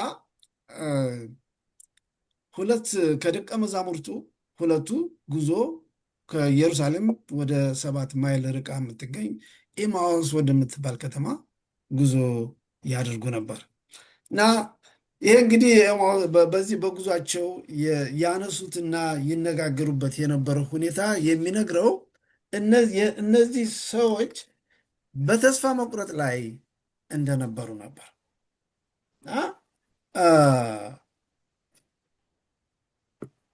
ምን ይሉ ነበር? ጌታ ኢየሱስ ክርስቶስ ከቤታንያ ወደ ኢየሩሳሌም በጸሎተ ሐሙስ ሲገባ እንዴት እንደ ንጉሥ እንደተቀበሉ ሰንበት ትምህርቱ እንዴት ገብቶ ሻጮችና ቀራጮችን ከቤተ መቅደስ ያወጡ ጠራርጎ እንዳወጣ ከዛ በኋላ ለፋሲካ በዓል አብረው ተቀምጠው ጌታ ኢየሱስ ክርስቶስ እንዴት እንዳገለገላቸው ከዛ የይሁዳ መካድ ታሪኩን እንዳለ ለራሳቸው እያወሩ እየተነጋገሩ መንገዳቸውንም ለመጨረስ ለመሄድ እንዲረዳቸው ብቻ ሳይሆን ነገሩ በጣም አሳዝኗቸውና ይሄ የሆነው ነገር ልባቸውን ነክቷቸው ነው። በመጨረሻ ደግሞ ጌተሰማኒ፣ ስቅለት፣ ሞት እና መጨረሻ ቆም አሉና ደግሞ የሚገርመው ምን አሉ? የሆነ የሚገርመው እሑድ ጧት ደግሞ የሆኑ እህቶች ሄደው መቃብሩ ባዶ ነው አሉ። እነዚህ ሰዎች ተስፋ ቆርጠው እንግዲህ ወደ ኢማውስ ወደ መንደራቸው እየሄዱ ነው። አንዱ ክሊዮፓ ይባላል። ክሊዮፓ የማቴዎስ ወንጌል ምዕራፍ 28 ሂደን ስናነብ እናገኘዋለን። እሱ ብቻ ሳይሆን ሚስቱ ማርያም የምትባል ሚስት አለችው። እሷም ለጌታ ኢየሱስ ክርስቶስን ከሚያገለግሉ ሴቶች አንዷ ነበረች። እንደ ሶሎሜ፣ እንደ ማርያም መቅደላዊት፣ እንደ እናቱ እንደ ማርያም እና የክሊዮፓ ሚስት እዛ ነበረች። እንዲያውም በነገራችን ላይ አንዳንድ የስነ ጽሁፍ የስነ መለኮት ሰዎች ከክሊዮፓ ጋር ምክንያቱም የሌላው ሁለት ናቸው የሚለው ነገር የክሊዮፓን ስም ያነሳና የሌላውን ስም አያነሳም፣ ሚስቱ ነች አብራ የምትጓዘው የሚሉም አሉ። ዋኖ ጎይንግ ቱ ጎ ዜር ያን ስላልተነሳልን እንተዋለን። ነገር ግን ፖሲቢሊቲ ሜይ ቢ ነገር ግን ዋናው ነጥብ እና ይህንን እያሉ ነበር የሚሄዱት።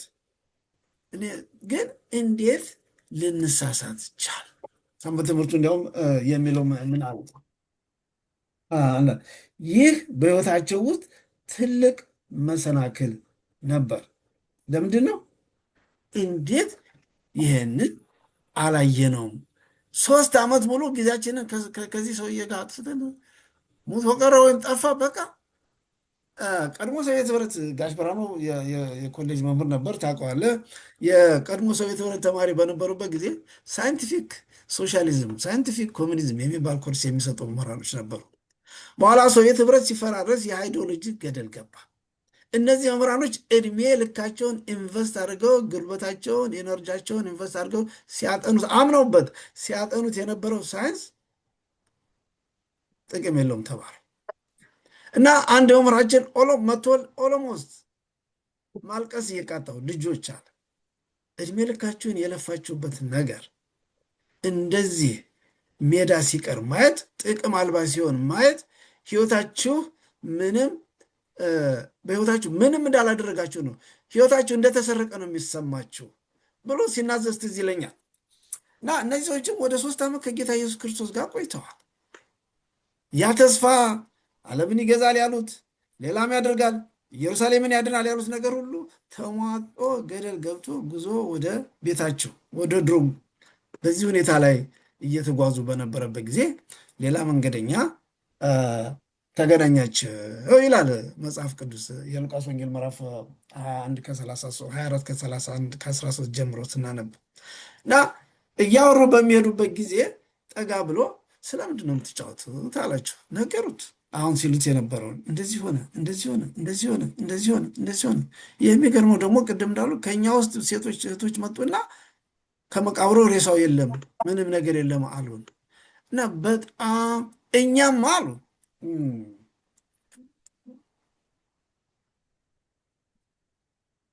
እኛ ግን ቁጥር 21 እኛ ግን እስራኤልን እንደሚበጅ ያለው እርሱ እንደሆነ ተስፋ አድርገን ነበር።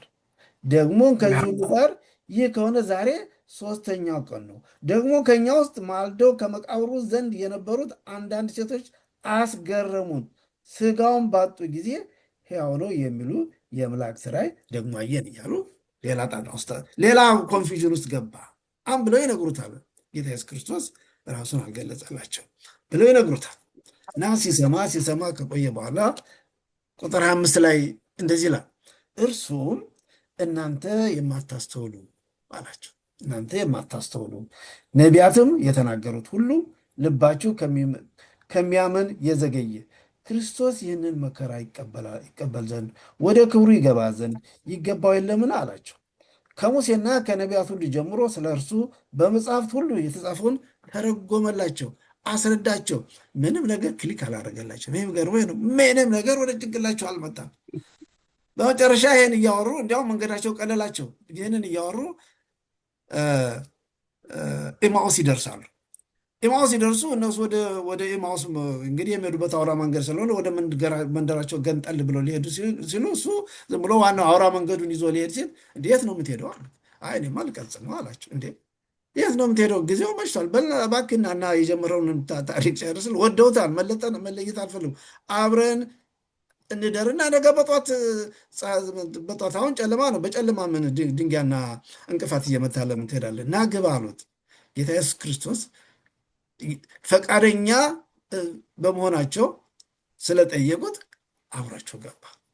ከዚያ በኋላ መጽሐፍ ቅዱስ እንደሚነግረን ምግብ ሲበሉ ራሱን ገለጸላቸው እና ሌላው ታሪክ እንግዲህ ሂዳቸው አንብቡት። ቅድም እንዳሉት የሉቃስ ወንጌል ምዕራፍ 24 ከቁጥር 13 እስከ 53 ድረስ ያለውን እስከ መጨረሻ ያለውን አንብቡት። በጣም ደስ የሚል የጌታ ኢየሱስ ክርስቶስ እና የደቀ መዛሙርቱ ታሪክ ነው እና እነሱ ወደ ኢየሩሳሌም እንደተመለሱ መጽሐፍ ቅዱስ ይናገራል። ዋናው ነጥብ እንግዲህ ከዚህ ምን እንማራለን የሚለው ዋናው ነጥብ ምንድን ነው? ቅድም እንዳሉት ሁላችንም የኤማኦስ መንገድ ጉዞ አለ። በዚህ ጉዞ ውስጥ ጌታ ኢየሱስ ክርስቶስ አይተውንም፣ ምንጊዜም ከኛ ጋር ነው። በእሳት ውስጥ ብታልፍ እኔ በምን ነኝ አለ? በዚያ ውስጥ አለው። በውስጥ ብታልፍ ጌታ ኢየሱስ ክርስቶስ ከነዚህ በሐዘናቸው ጊዜ፣ በብቸኝነታቸው ጊዜ እያጽናና በመጨረሻም ማንነቱን ገልጾ እንደገና ወደ ኢየሩሳሌም እንዲመለሱ ያደረገው ጌታ ኢየሱስ ክርስቶስ ወደ ምስራቅ ወደ ምዕራብ እንደሄዱት ሁሉ ወደ ስህተት መሄድ ብቻ ሳይሆን እንደገና ወደ እውነቱም የመመለስ ቻንስ ይሰጣል ጌታ ኢየሱስ ክርስቶስ። ይሄ እንደገና አንድ የሚያስታውሰን ታሪክ አሁንም በሉቃስ ወንጌል ምዕራፍ 15 የሚገኘውን የጠፋውን ልጅ ታሪክ ነው።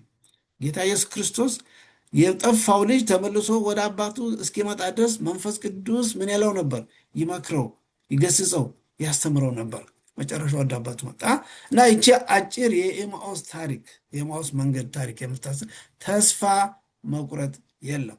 የሞተው ጌታ ኢየሱስ ክርስቶስ በሕይወት አለ። ትላንት ከልጆቹ ጋር እንደነበር ዛሬም ከኛ ጋር አለ ብዬ ነው ያየሁት። እንግዲህ ትዕግስትዬ አመሰግናለሁ። እግዚአብሔር ይባርክህ። በጣም ጥሩ አድርገህ ነው ያስቀመጥከው። ልክ ነው። እነዚህ ሰዎች እንግዲህ በጉዞ ላይ ናቸው። በጣም ወቅቱም ደግሞ ገና አጭር ነው አይደል? ገና 3ኛ ቀኑ ነው። ይሄ ሁሉ ከሆነ 3ኛ ቀኑ ነው አይደለም የሚሉት። በጣም የቅርብ ጊዜ ነው እና ምን ያህል አልተረሳም ማለት ነው። ለዛም ነው ብዙ የሚያወሩት፣ ብዙ በኮንፊውዥን ውስጥ፣ በጣም በግራ መጋባት ውስጥ፣ በጣም በተስፋ መቁረጥ ውስጥ እንዳልከው በቃ በየአቅጣጫው ሁሉም ፈርቶ ተደብቆ ያለበት ጊዜ ነው። እነሱ ደግሞ በጣም ተደናግጠዋል፣ ግራ ገብቷቸዋል። በዛ ውስጥም እንኳን እግዚአብሔር አሁንም አጠገባችን እንዳለ ነው አይደል የተማርነው። በማዕበል ውስጥ አብሮ ሲሆን ያየ ነው። በቀደሙ ታሪክ ውስጥም አብሮ ሲሆን ያየ ነው። አሁንም አብሯቸው ነው፣ አብሮ ሲራመድ ነበር። ስለዚህ በነገር ሁሉ አብሮ እንደሆነ ወዴት መራቸው? እሱን ወደ ማወቅ መራቸው። ራሱ ማን እንደሆነ እኔ እንደው ይሄንኛውን ሳነብ እንደው ግብ 4 ብላ ምናምን ባይሉት ኖሮ ልፍ ብሎ ሊሄድ ነበር ማለት ነው እያልኩ ነበር። እንደዛ ቢሆን ኖሮ ያውቁት ነበር። ይሄን እኮ ቅድም ሲናገረን እኮ ልባችን ሲቃጠልብን የነበረው ብለው ያንን ሪኮል ያደረጉት እኮ ያስታወሱት አብሮ ቁጭ ብሎ እሱ መሆኑን ሲገልጽላቸው ምግብ አቀረበውለት እሱም ባርኮ ሲሰጣቸው አይናቸው በራ አይደለም። እስከዛ ግን አይናቸው ተይዞ ነበር፣ አልተከፈተላቸውም፣ አላወቁ። ያንን ሁሉ ሲነግራቸው የአንድ መንገደኛ እንደሚነግራቸው ነበር እያሰቡ የነበሩት። በኋላ ግን በቃ ከነቢያት እያወጣ በነቢያት የተጻፈውን ስለሱ የተጻፈውን እየነገራቸው የነበረውን ታሪክ ያ ሁሉ ይፈጸም እንደነበረ ይህን ሁሉ ማታስተውሉ ለምንድነው ጥርጣሬ ውስጣችሁ የገባው? ልባችሁ ደግሞ ከማመን የዘገየ እያለ የሚነግራቸው እኛም አሁን ዛሬ እያንዳንዱን እንዲህ እንናገራለን እናወራለን ምናምን፣ ልክ አክቹዋል ነገር ውስጥ ስንገባ ግን ልክ እንደነዚህ ነው የምንሆነው። አይናችን ምን ይሆናል? ይታወራል፣ ይያዛል። ግን በዛ በተያዝንበት ነገር ላይ ጌታ ኢየሱስ ልክ መጥቶ ራሱን ሲገልጽልን እሱን ስናቅ ምን እንሆናለን? አይናችን ይከፈታል። ኦ ልክ ቅድም ፕሮፌሰር እንዳለው አትጨነቅ፣ አትፍራ የሚለው ወደ ውስጣችን ይመጣል። ለምን? ክርስቶስ አላ በመንገዳችን ውስጥ በጉዟችን ውስጥ እሱ ስላለ እሱ አብሮን እየተራመደ እንደሆነ ስለምናቅ ምን እንሆናለን? ነገሩ ሁሉ የሚሆነው ነገር ሁሉ ለበጎ እንደሆነ እንቆጥራለን። እንደውም ሁል ጊዜ በጌታ ደስ ይበላችሁ የሚሆነው ነገር ሁሉ እንደውም ምን እንደሆነ እንትን እንላለን። ፈተናን እንደ ደስታ፣ ይሄንኛው ደግሞ ምን ሊያደርግልን ነው? ልክ ቅድም መግቢያ ላይ እንዳለችው ሴትዮ ማለት ነው። ይሄ ደግሞ ምን ሊያስተምረኝ ነው? ይሄ ደግሞ ምን የትኛውን ጉድፌን ሊያነሳልኝ ነው የመጣው? እንጂ እንደ ኢዮብ ጓደኞች ሰዎች እንደሚሉን አይደለንም እኛ አይደል? እሱኛው ነው ወደኛ መምጣት ያለብን። ይህንን ፕሮግራም የሚሰማ ሰው ሁሉን እንዲያውቅ የምንፈልገው ይህንን ነው። ጌታ ኢየሱስ በነገር ሁሉ ከኛ ጋር ነው የሚሆነው። እስካሁን እንኳን ባየነው ታሪክ ማለት ነው። መጽሐፍ ቅዱስ በሙሉ የሚያስተምረን ይህንን ነው። እኔ እስከ ዓለም መጨረሻ አብሬያችሁ ነው መሆነው ብሏል አይደል? አብሮን ይሆናል በነገር ሁሉ። አሁን ይህንን እየተወያየን ራሱ አብሮን አለው፣ ያዳምጣል። እያንዳንዱ የምናገራትን የሚመራው እሱ ነው፣ የሚሰጠን የሚያቀብለን እሱ ነው። ስለዚህ በእያንዳንዱ በሚያጋጥመን በማንኛውም ፈተና ውስጥ እንደ ደስታ ቁጠሩት።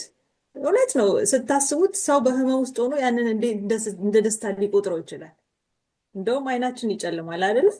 ግን በዛ ውስጥ ሁሉ ስናልፍ እሱ በእያንዳንዷ ነገር ውስጥ አብሮን እንደሆነ፣ ትልቁ ከኛ የሚፈልገው እምነት ብቻ እንደሆነ ይነግረናል ማለት ነው። ለዛም ደግሞ ጸጋውን ያበዛልናል። በምንድን ነው የምሰጣችሁ ጸጋ? ኃይልን በሚሰጠኝ በክርስቶስ ሁሉን እችላለሁ የሚለውን እንድንማር ሁሌ ያንን እያልን እንድንኖር የሚያበረታታን ክፍል ነው። የመጨረሻው የምንወያየው አሁን ያልኩት ነው። ኦልሞስት ኢየሱስን ተመልከቱ የሚለው ፓርት ነው። እዛኛው ፓርት ላይ የሐሙሱ ፓርት ላይ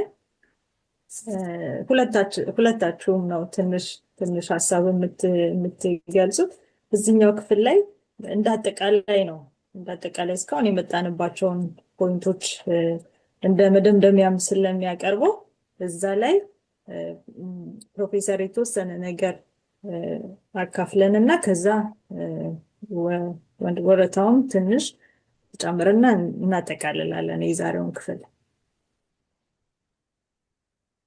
እሺ፣ በእውነት ተጠቃሏል። ጥሩ ሆኖ አንቺም ባልሽው ወሬም በተናገረው የሐሙሱ አርስቱን እንዲያው እንድታውቁት ኢየሱስን ይመልከቱ ነው የሚለው እና ጸሐፊዋ ያዘጋጀችው እህታችን ጥሩ ጥያቄ ተጠይቃለች። ተስፋ መቁረጥ ሲሰማው ኢየሱስን ማየት ፈልገው ያውቃሉን ብላ ትጠይቃለች። አንድ ነገር ተስፋ ልንቆርጥ ስንል ኢየሱስ በፊታችን ይመጣሉ ወይ? ጀመር እንዳደረግነው ቅድም አእምሯችን በጣም የሚገርም መሳሪያ ነው እግዚአብሔር አድርጎ የሰራው። በእውነት ልታነቡ እንድገዙኝ ብዬ መጽሐፍ አይደለም ምነግራችሁ። ብዙ መጽሐፍ ሰጥቻለሁ፣ አንድ ብር የሰጠኝ ሰው የለም እስካሁን። ይሄ የተረጎምኩት መጽሐፍ The God Shaped Brain የሚለው በትልቁ ክርስቲያን በትልቁ ሳይካትሪስት የተጻፈ፣ እኔ ተርጓሚ ነኝ። The God Shaped Brain እግዚአብሔር የቀረጸው አእምሮ። አእምሯችን በጣም የሚገርም መሳሪያ ነው። ድቀት፣ ጭንቀት ሲመጣ ከጭንቀቱ ላይ ከሆነ ያተኮር ነው ጭንቀቱ እየበዛ እየሰፋ እየተርበተበትነ። ምክንያቱም የወረስነው ይሄ ነው ዘመዶቼ፣ ከአዳም ኃጢአት ሰራ፣ ፈራ፣ ተሸሸገ እና ጭንቀት ሲመጣ ሰውነና ነንና ደካማዎች ነንና መደንገጣችን አይቀርም። ግን በድንጋጤው ነው የምንቆየው ወይስ ያን ጭንቀት ያን መከራ ተጠቅመን ወደፊት ለመሄድ የእግዚአብሔርን ጨምረን ለማወቅ እንፈልጋለን? ጥያቄው ይሄ ነው እና ጸሐፊዋ አሁንም የሰንበት ትምህርት ያዘጋጀችው አንድ ሰው ህልም እንዴት እንዳየ፣ ህልሙ በጣም የሚገርም ህልም ነው በእውነት። ተጨንቃ አላሚዋ ተጨንቃ ተጠባ ሳለ ተጨንቆ ሳለ ክርስቶስን ባየው እኮ በጣም ደስ የሚል አነጋገር ነው። በክርስቶስ ጫማ ላይ በወድቅ እኮ እሱ አይተወኝም፣ ከእኔ አንድም ነገር እንዳይደርስብኝ ይጠብቀኛል በሚል መልክ ህልም ያየ ሰው ነው እና ይሄ ህልም በመጨረሻው በጣም ደስ የሚል ህልም ነው። ህልሙ በደንብ አድርጋችሁ ስታነቡት ወደ ጣፋጭ ወደሆነ ቅድም ወደ ጠቀስኩላችሁ ጥቅስ ወደ ኢሳይያስ ምዕራፍ 41 ቁጥር 10 ምን ይላል? አትፍራ ወደሚል ወደ በጎ ነገር እንደተመለሰ፣ ወደ በጎ ነገር የእግዚአብሔር ፍቅር ምን እንደሆነ የሚያሳይ ህልም ነው እና ህልም ነው። በእውናችን ግን በተለይ መከራ በደረሰ ጊዜ ለማለም አይቻልም። ለማለም መተኛት ያስፈልጋል። መከራ በደረሰ ጊዜ ግን በምን ላይ እናተኩራለን? በምን ላይ ነው የምናተኩረው? ችግሩን መከራውን እግዚአብሔር ነው ያመጣው ብለን የኢዮብ ጓደኛዎች እንደተናገሩት ከሆነ ከጭንቀት ላይ ጭንቀት ነው፣ ከችግር ላይ ችግር ነው። ግን ይሄ የተፈጥሮ ሁናቴ ያለ የወረስነው ነገር አለ። የምንኖርበት ዓለም ሪያሊቲ አለ። መኪና ከተገለበጠ መጋጨት አይቀርም። ይህን ከዚያ ውስጥ ግን እግዚአብሔር እንዴት ነው የሚጠብቀን? ይሄ እኔ ተረጉምኩላት ያልኳችሁ መጽሐፍ የጻፈው ሰውዬ የሚናገረው ታሪክ አለ። አንዲት ሴት አድቬንቲስት ክርስቲያን ሴት አይደለችም።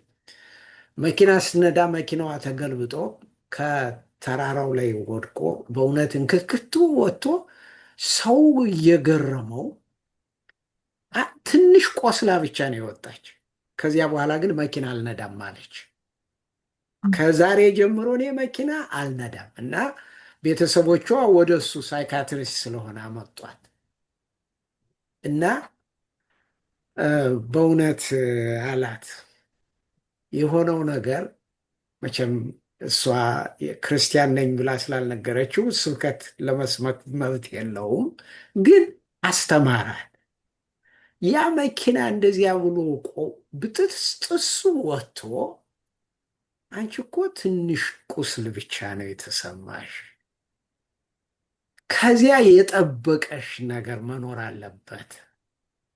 ተጠብቄያለሁ፣ ድኛለሁ ብለሽ በዚያ ላይ ብታተኩሪና ወደፊት እንዲያውም ለመንዳት ብትጓጉ ጥሩ ነው በሚል መልክ ያቺ የቅድሟ ልጅ ከመግቢያው ያደረገችው ይሄን ነው።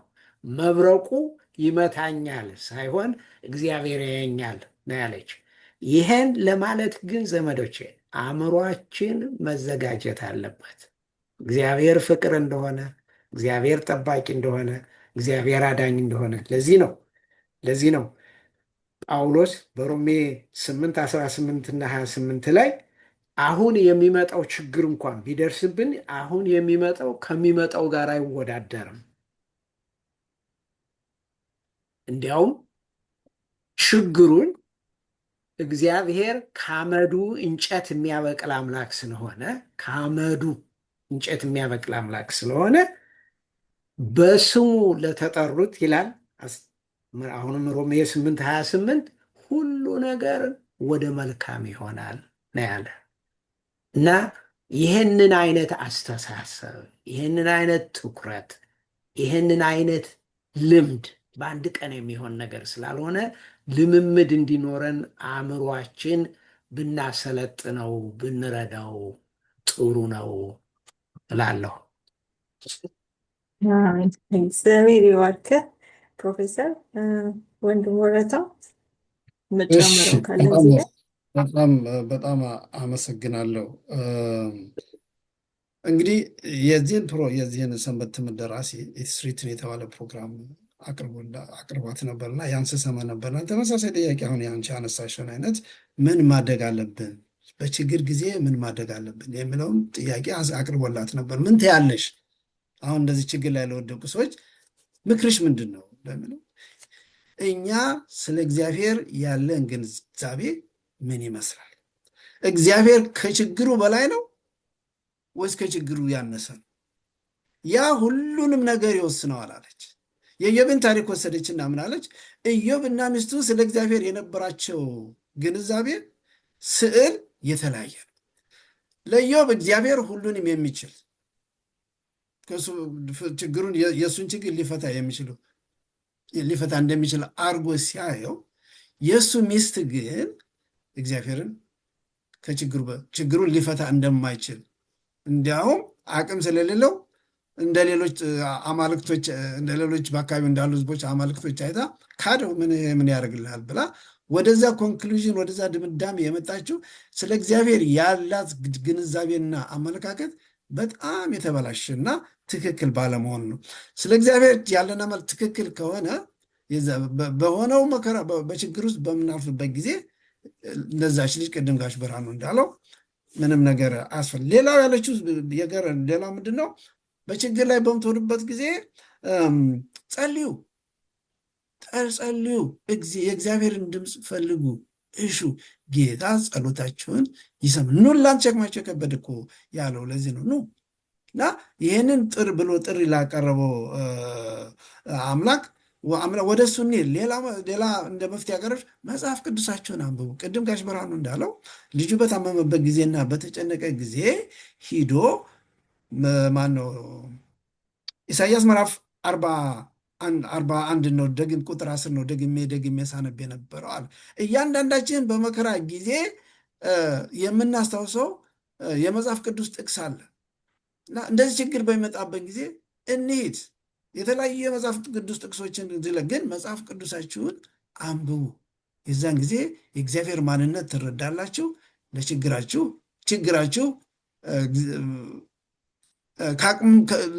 ከእግዚአብሔር አቅም በላይ እንዳልሆነ በምትረዱበት ጊዜ ቅድም እንዳልሽው ምን ይለናል?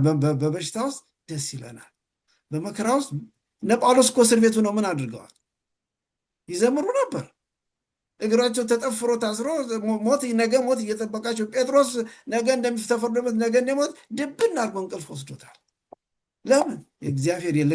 ስለ እግዚአብሔር ያለው ስዕል የተለየ ነበረ እና በመጨረሻ ያለችው በእግዚአብሔር ታመኑ እና በእግዚአብሔር ከታመንን ኢየሱስን ካየን ችግሩ ምንጊዜም ከኢየሱስ አይበልጥም። አሜን። በጣም ጥሩ። እግዚአብሔር ይመስገን። ትክክል ነው። ኢየሱስ ኃይለኛ ነው፣ ከሁሉም ይበልጣል። ምክንያቱም የሰማይና የምድር ሁሉ ፈጣሪ ገዢ፣ እኛንም የፈጠረን አይደል በአምሳሉ። ስለዚህ ወደ እሱ የሚመጡትን ሁሉ ወደ እኔ ከፍ ከፍ ባልኩ ቁጥር እናንተን ደግሞ ወደ እኔ ስባለሁ አይደል ያለው። ስለዚህ ሁሌ ለእኛ ተስፋ ሰጥቶናል። አሁንም ደግሞ ከኛ ጋር አለ። ሁሌም ፊቱን ወደኛ እየተመለከተ ነው። በዙፋኑ ታላቁ ሊቀ ካህን ስለሆነ በዙፋኑ ላይ ከፍ ብሎ ወደኛ ያል ፊቱ ሁሌ ፈገግ ብሎ ይላል። እዚህ ይሄንኛውን የሐሙሱ ክፍል እንደ ህልም ነው፣ የኤለን ጂ ዋይት ህልም ነው አይደል? እሱን ሳነበው በጣም ነበር በቃ ኦልሞስት ገባ አብሬ እየገባ ያየሁት ህልሙ ላይ እና በጣም ስለገረመኝ ቶሎ እንትን ፎቶ አነሳሁትና የፋሚሊ እንትን አለን ቡድን በዛ ላይ ለቀኩት። በጣት ሳጠናው ሌሊት ሳጠናው ማለት ነው እና ሁሉም ደስ አላቸው ሲያነቡት። አይ ቲንክ ሁሉም ሲያነበው ያንን እንትን የሚያደርግ እንትን አለው ማለት ስዕሉ እንዲኖረን ነው። በእያንዳንዱ እ፣ የሚያጋጥመን ነገር ውስጥ ቶሎ ብለን ወደ አእምሯችን የሚመጣው ነገር ክርስቶስ መሆን አለበት። እሱን ስናየው ከማንኛውም ችግሮቻችን ከማንኛውም የጤና፣ የገንዘብ፣ የጋብቻ እዚህ ጋር የሚገልጻቸዋሉ የቅርብ ሰው መሞት ሁሉም ነገር ከሱ ውጭ የሆነ ነገር ስለሌለ የዚህኛው ሰንበት ትምህርት የዚህኛው የመጽሐፍ ቅዱስ ጥናት የሚያስተምረን ነገር በጣም ብዙ ነው። አድማጮቻችን ተመልካቾቻችንም በዚህ ትምህርት ውስጥ ብዙ ነገር እንደተማራችሁ በጣም እርግጠኛ ነን። የበለጠ ግን መጽሐፍ ቅዱስን በእያንዳንዱ አሁን የተማርናቸውን ታሪኮች እየሄዳችሁ አንብቧቸው። ልክ ስታነቡት መጽሐፍ ቅዱስ ሁሌም እንደምለው ሲነበብ የሚፈልቅ እንትን ነው፣ የህይወት ምንጭ ነው። ስናነበው ነው በጣም ነው የሚገርመው። ዘላለማዊ ስለሆነ ህያው ስለሆነ ልክ ስታነቡት ትናንት አንብባችሁት ዛሬ ሌላ ነው። በጣም የሚገርመው ነገር ማለት ነው። እና ልክ ሲነበብ የሚፈልቅ ኮሚኒኬት ከኛ ጋር በጣም ግንኙነት የሚያደርግ ህያው ቃል ስለሆነ እሱን ሁል ጊዜ ማንበብ ኢንዲቪጁዋሊ ሰው ስለነገረን ስላዳመጠን ብቻ ሳይሆን ራሳችን ከእግዚአብሔር ጋር ያለን ግንኙነት ሁሌ ጥሩ እንዲሆን ሁሌ ማንበብ፣ ሁሌ እሱ ማነጋገር፣ ሁሌ ወደ እሱ መቅረብ መለማመድ። በትንሽም ችግር ደግሞ ከትንሿ ችግር ከፍ ያለው እሱ ይበልጣል ብለን ሞር አይምሯችንን ወደዛ ማስለመድ። አስለምዳለሁ ይላል አይደል ጳውሎስ፣ በነገር ሁሉ ራሴን እየጎሸምኩ አስለምዳለሁ። ከኛም የሚጠበቃለ ማለት ነው አይደለም።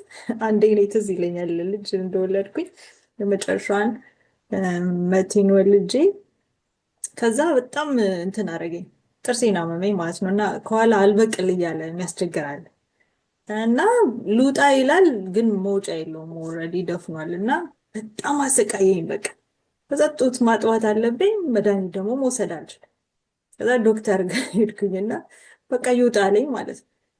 በስመ አብ አልኩኝ በቃ። ከዛ ይውጣ እንግዲህ እኔ አራስ ነኝ፣ ግን ከስቃዩ የተነሳ መውጣት ነው ያለበት። ኦኬ ይውጣ ተባለ። ከዛ ነቀሉት በማደንዘዣ ምናምን። ከዛ መድኃኒት ተገዝቶ መድኃኒቱ እስከሚመጣ እኔ በቃ ልሞት ደረስኩ ማለት ነው። በጣም አቃጠለኝ፣ በቃ አመመኝ። ከዛ ምን በዛ እንትን ውስጥ ሆኜ መድኃኒቱ እስከሚመጣ ምን አሰብኩኝ፣ እስቲ መለማመድ አለብኝ ይሄንን በጣም ስቃይ ሲበዛ ማለት ነው። በቃ ወደ ሰማይ ማሰብ ጀመርኩኝ። ልክ አሁን እዚህ ላይ ዛሬ እሱ ነው የመጣብኝ ይሄን ሳነብ ማለት ነው። እና ፕሮፌሰር ያን የነገረን እንትን ላይ ህልሙ ላይ እሱ ማሰብ በቃ ጀመርኩኝ። እውነት ነው የምላችሁ፣ በቃ ያ ስሜቱ ጠፋ። በቃ የለውም፣ እዛ ነኝ ሀሳቤ። በቃ ቪዥዋላይዝ የማደርገው ሰማይ ቤት ነው። ከዛ ፔኑ ጠፋ። ከዛ እየነገርኩት ለባለቤቴ እንጂ በቃ ልክ እዛ ውስጥ ማሰብ ስጀምር እዚህ ጋር ያለው ነገር በሙሉ ጠፋ አልኩት። በቃ የለም። ከዛ መድኃኒቱ መጣ። በቃ መድኃኒቱን ወሰድኩኝ። ከዛ በኋላ በቃ ጠፋ። እሱን ትዕይንት አረሳው።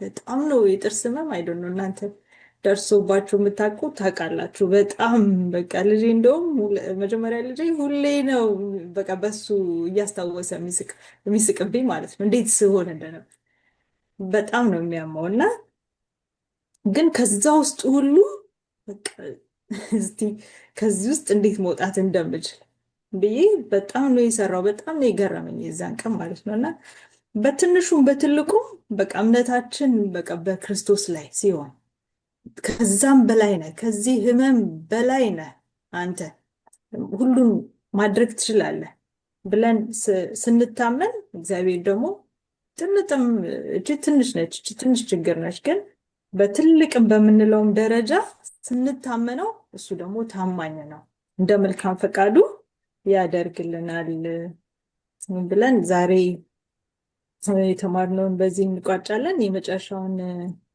ጸሎት አድርገን እንደመድማለን። ይህን ፕሮግራም ፕሮፌሰር ጸሎት ያደርግልናል። እሺ እንጸልይ። እግዚአብሔር አባት አዲስ ቀን አዲስ ሕይወት ሰጥተህን ዛሬ ቃልህን ለማንበብ እንድንችል ማየቱን ለማሰብ እንድንችል አእምሮውን ለመናገር እንድንችል አፋችን አንደበቱን አንተ ስለሰጠህን ተመስገን። እግዚአብሔር አባት ሆይ በእኛ አንደበት የቀረበው ሳይሆን በአንተ መንፈስ ይሄ እኛ ልንቆርሰው የሞከርነው ነገር ለዘመዶቻችን፣ ለሚያዳምጡት፣ ለሚያዩት ትልቅ ትምህርት እንዲሆናቸው እግዚአብሔር ሆይ አንተ ትንሹን ዳቦ ወስደህ ብዙ የምታረግ አምላክ ነህና አበርክተህ አጣፍጠህ ጠቃሚ አርገህ ገንቢ አርገህ በአንተ ላይ እንድናተኩር የሚረዳ አርገህ እንድታቀርብልን እንለምናሃለን። እግዚአብሔር አባት ሆይ የታመሙትን አንተ ፈውስልን። በየቦታው በጦርነት ላሉት እባክህ አንተ ሰላም አውርድልን። እግዚአብሔር አምላክ ሆይ ቃልህ አሁን እህቴ እንዳለችው ምንጭ ነው፣ የሚጠቅም ነው፣ የሚያበለጽግ ነው። የዚህ ዓለም ችግር ማለቂያ የለውም። ግን በችግሩ ላይ ሳይሆን በአንተ ላይ እንድናተኩር መንፈስ ይርዳን። ሁሉም ለአንተ ክብር ይሁን። በጌታ በኢየሱስ ክርስቶስ ስም ጠየቅነ። አንድ አምላክ አሜን። አሜን። አሜን። ተባረኩ።